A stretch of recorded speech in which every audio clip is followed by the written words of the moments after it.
पूरी दुनिया में नोएडा का नाम चलता है। नोएडा में दुनिया भर के फैक्ट्रीज, इंडस्ट्रीज हैं। यहां पर अगर बवाल होगा तो इन्वेस्टर्स किस तरह से भारत का रुख कर पाएंगे? नोएडा बवाल से कितना नुकसान हुआ है? आपने बवाल देख लिया, तस्वीरें देख ली। दर्शकों, नुकसान भी जानना बहुत जरूरी है। कैसे नोएडा दंगल में करोड़ों रुपए स्वाहा हो गए तमाम मालिकान के, तमाम इन्वेस्टर्स के, वो इंफॉर्मेशन आपको हम देने जा रहे हैं। जी हां, एक के बाद एक सारे इंफॉर्मेशन मैं आपको देने जा रहा हूं दर्शकों, और वो देखिएगा। जी हां, इंफॉर्मेशन नंबर 1, 50 से ज्यादा गाड़ियां जला दी गई, राख हो गई सारी गाड़ियां।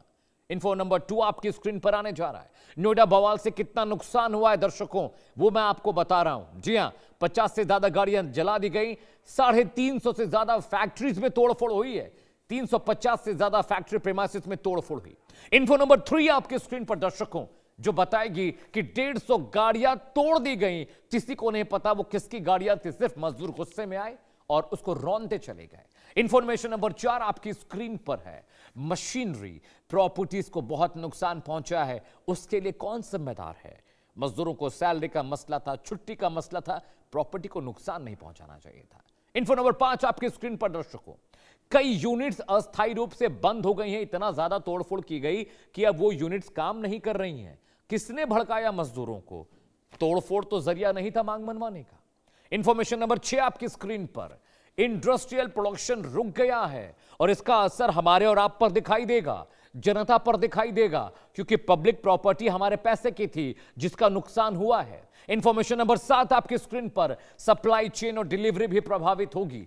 तोड़फोड़ इतनी हुई, प्रोडक्शन रुक चुका है, नुकसान हर किसी को होगा।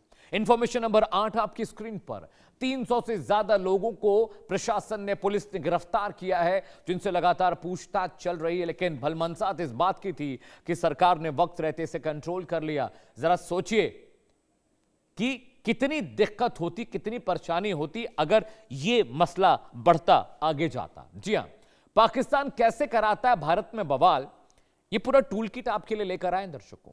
पूरा टूल किट जो आपको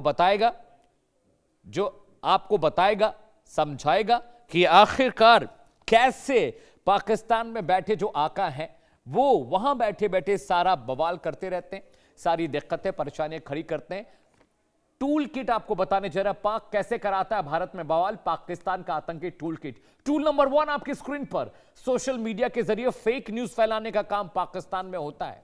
टूल नंबर 2 आपकी स्क्रीन पर, व्हाट्सएप, फेसबुक और टेलीग्राम का इस्तेमाल किया जाता है लोगों को भड़काने के लिए, लोगों को डराने के लिए, अफवाहें फैलाने के लिए। टूल किट नंबर 3 आपकी स्क्रीन पर, फर्जी वीडियो और पुरानी क्लिप्स को इस्तेमाल किया जाता है, उनको फैलाया जाता है, भेजा जाता है लोगों को, ताकि लोगों का दिमाग खराब हो, वो गुस्से में आए और उसका इस्तेमाल किया जा सके।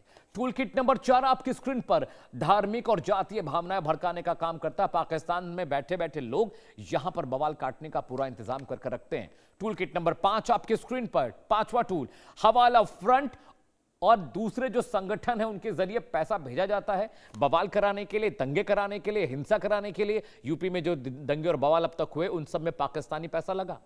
टूल नंबर 6 क्या है? अशांति फैलाने वाले तत्वों को सपोर्ट किया जाता है ताकि वहां बैठे बैठे आका यहां पर बवाल और उपद्रव करा सके। इसीलिए श्रम मंत्री ने कहा है कि पाकिस्तानी कनेक्शन हो सकता है। 7वां टूल किट, ऑनलाइन प्रोपेगेंडा करते हैं जिससे आम पब्लिक, जाति विशेष के लोग, समुदाय विशेष के लोग भड़क जाते हैं, बवाल करने लगते हैं, सड़कों पर उतर आते हैं, पब्लिक प्रॉपर्टी को नुकसान भी पहुंचता है। टूल किट नंबर 8, यूथ को भड़काने की कोशिश की जाती है। युवा सबसे ज्यादा सॉफ्ट टारगेट होता है और युवाओं पर टारगेट के जरिए इस चीज को और भड़काया और बड़ा किया जाता है। टूल किट नंबर 9, अलगाववादी और चरमपंथी सोच को बढ़ाया जाता है। अलग अलग वेबसाइट्स के जरिए, अलग अलग यूट्यूब चैनल्स के जरिए, हैंडल्स के जरिए प्रोपेगेंडा किया जाता है, लोगों को भड़काया जाता है। टूल किट नंबर 10 आपकी स्क्रीन पर, अलगाववादी चरमपंथी सोच को बढ़ाया जाता है ताकि यहां पर दिक्कतें हो। स्पेशल जो स्लीपर सेल हैं उनके जरिए माहौल बिगाड़ने की कोशिश की जाती है। दर्शकों, अब आपने ये देख लिया, समझ लिया कैसे ये पूरा बवाल हुआ, इस बवाल के पीछे कौन है ये भी आपने देख लिया।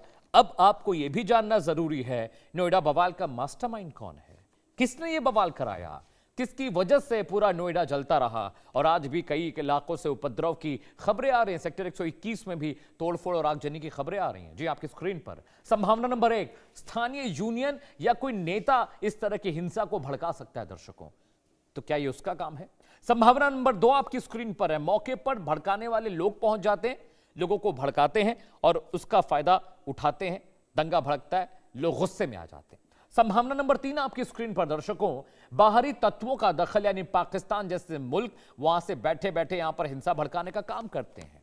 संभावना नंबर 4 आपकी स्क्रीन पर दर्शकों आने जा रहा है, जिसके जरिए मैं आपको समझाऊंगा और बताऊंगा। जी हां, पाकिस्तान में बैठे हैंडलर्स फंडिंग के जरिए, हवाला के पैसों के जरिए, अपने लोगों के जरिए जिनका ब्रेन वॉश उन्होंने कर दिया है। आपको पता है कि बहुत सारे लोग जो देश में बैठकर आतंकवादियों की पाकिस्तान में मदद करते हैं, उनके बारे में हम और आप जानते हैं। कश्मीर में से बहुत सारे मसले आए जहां पर यह देखने और सुनने को मिला कि लोकल कश्मीरी पाकिस्तानी आकाओं की मदद कर रहे हैं, पाकिस्तानी हैंडलर्स के लिए काम कर रहे हैं।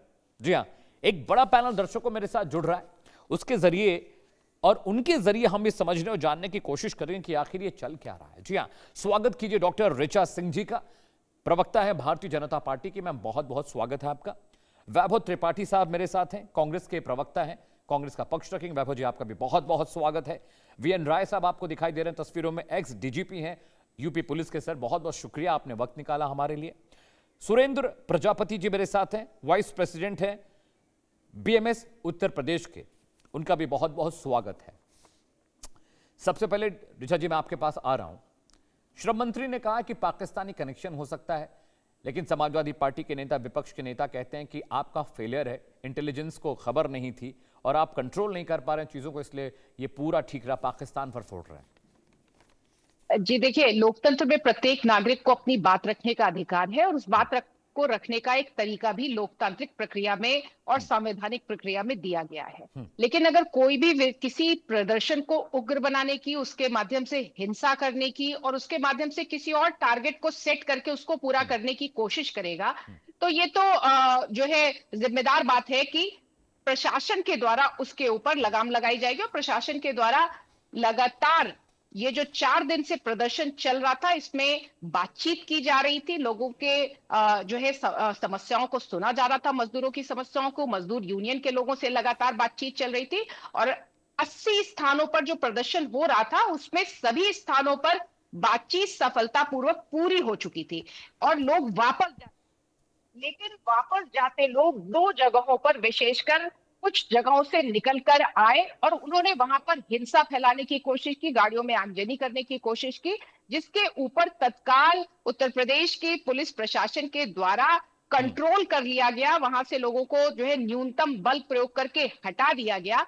लेकिन इसमें एक महत्वपूर्ण बात यह है कि जिस तरीके से सोशल मीडिया हैंडलर्स का सामने